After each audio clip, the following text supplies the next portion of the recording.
گھر میں بغیر کسی وجہ کے جھگڑا۔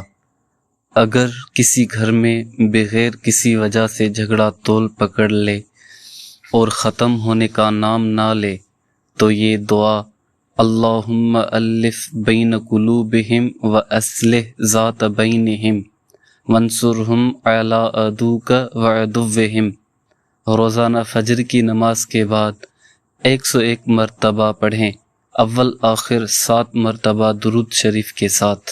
اپنی زندگی کو پرسکون بنانے کے لیے اور زیادہ سے زیادہ وظائف حاصل کرنے کے لیے ہمارا چینل سبسکرائب کریں اور بیل آئیکن کو پریس کریں تاکہ ہر آنے والی نوٹیفیکیشن آپ تک پہنچتی رہے۔ شکریہ۔